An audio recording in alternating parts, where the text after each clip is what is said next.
राधे कृष्ण राधे कृष्ण। द्वितीय ब्राह्मण। फिर याज्ञवल्क्य ने सूर्यमंडल में रहने वाले पुरुष से पूछा, हे भगवान, अंतर्लक्ष्य आदि अनेक प्रकार से आपने कहा, उसे मैं समझ नहीं सका, इसलिए आप समझा कर कहो।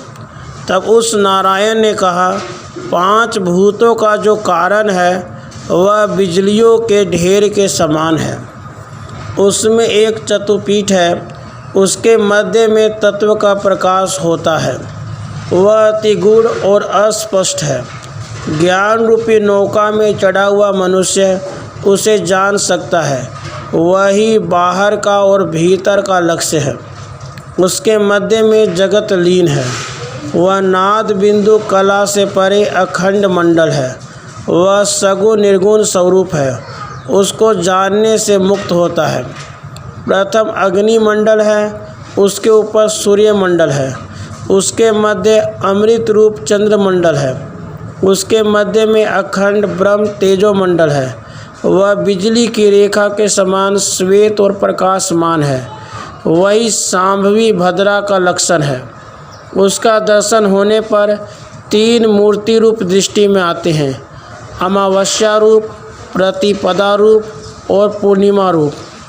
निम्नलिखित बाद दृष्टि अमावस रूप है, अर्ध निम्नलिखित प्रतिपदा रूप है और संपूर्ण खुली हुई पूर्णिमा रूप दृष्टि है। दृष्टियों में से पूर्णिमा रूप दृष्टि का अभ्यास करना चाहिए। उसका लक्ष्य नासाग्र है।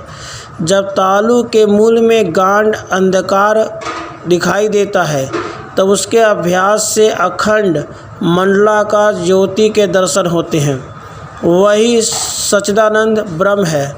ऐसे सहज आनंद में जब मन लीन हो जाता है तब प्राणी को शांति मिलती है।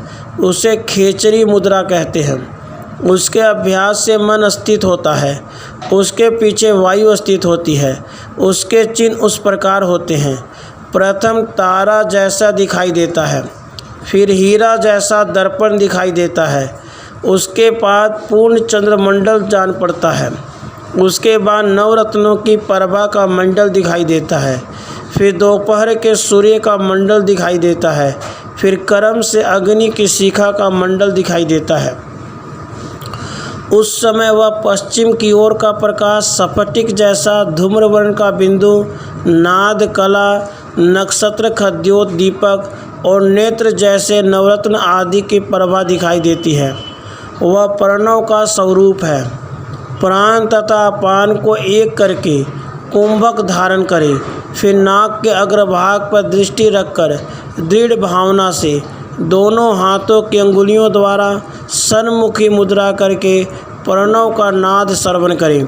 फिर उन सब में अपने आप को लीन हो जाता है और उसमें कर्मों का लोप नहीं होता। सूर्य का उदय और अस्त होते समय कर्म किए जाते हैं, पर चैतन्य रूप सूर्य का तो उदय और अस्त है ही नहीं। इससे उसका दर्शन करने वाले को कोई कर्म करने को नहीं रहते। शब्द और काल का लय होने से मनुष्य दिवस और रात से रहित हो जाता है। फिर सबका परिपूर्ण ज्ञान होने से उन्मन अवस्था प्राप्त होती है। इसके फलस्वरूप ब्रह्म से एकता होती है। उन्मन अवस्था में मन रहित स्थिति होती है। निश्चिंत अवस्था उसका ध्यान है। सर्व कर्म दूर करना उसका आह्वान है। निश्चय ज्ञान ही आसन है। मन रहित होना ही पाद्य है।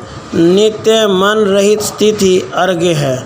नित्य का प्रकाश और अपार अमृत रूप वृत्ति ही स्नान है। ब्रह्मा के समान भावना ही चंदन है। दर्शन के स्वरूप में स्थित अक्षत है। चैतन्य रूप सूर्य का स्वरूप दीप है। परिपूर्ण चंद्रमा के अमृत रस एकात्म करना ही नैवेद्य है। निश्चलता ही प्रदक्षिणा है। मैं वही हूँ यह भावना ही नमस्कार है। मौन ही स्तुति है और सर्व प्रकार का संतोष ही विसर्जन है। जो इसे जानता है ब्रह्मा रूप हो जाता है। इस प्रकार जब ज्ञाता ज्ञेय और ज्ञान रूपी त्रिपुटी दूर हो जाती है, तन तरंग रहित समुद्र के समान और वायु रहित स्थान में रखे हुए दीपक के समान अचल, संपूर्ण, भाव अभाव से रहित केवल ज्योति रूप हो जाता है।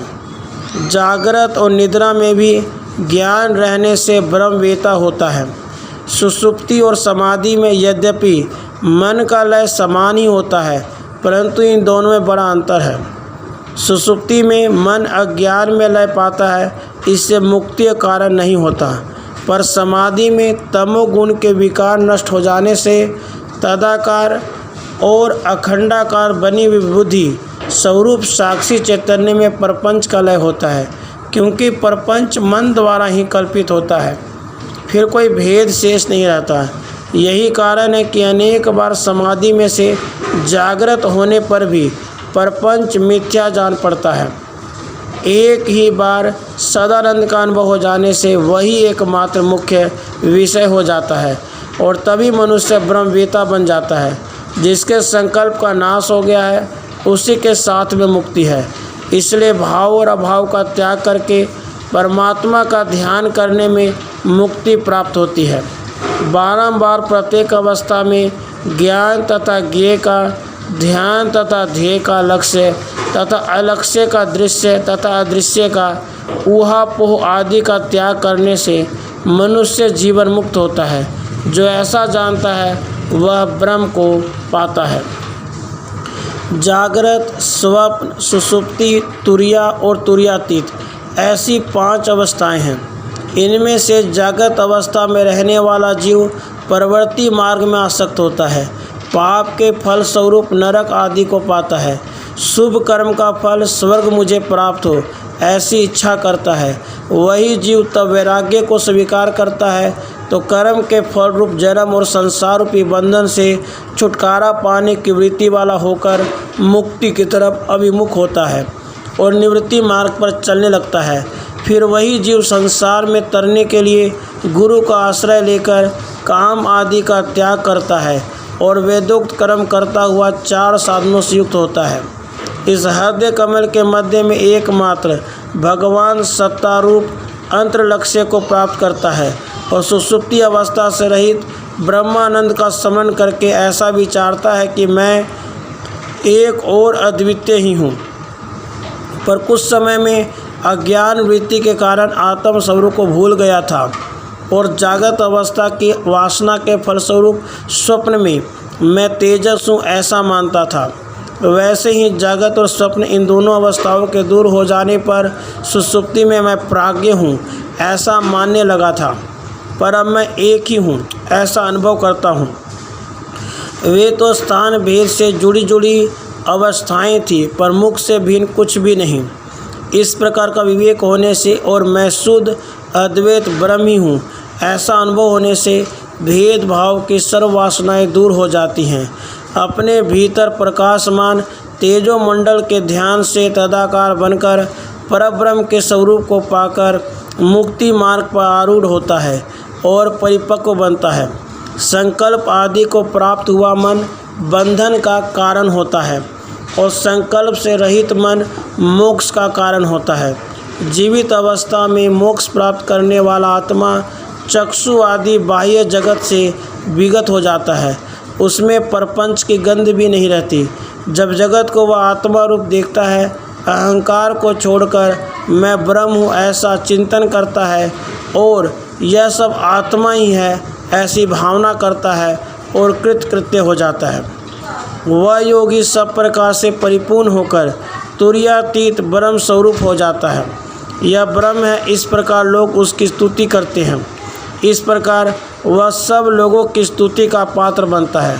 सर्व देशों में संचार करने के स्वभाव वाला होता है और परमात्मा रूप आकाश में बिंदु स्थापना करके शुद्ध अद्वैत जड़ता रहित और सहज मन रहित स्थिति रूप योग निद्रा में अखंड आनंद का अनुसरण करके जीवन मुक्त होता है। ऐसे योगी आनंद समुद्र में मग्न रहते हैं। इंद्र आदि को भी उनकी अपेक्षा बहुत कम आनंद होता है। इस प्रकार आनंद प्राप्त करने वाला परम योगी होता है, ऐसा यह रहस्य है। राधे कृष्ण, राधे कृष्ण।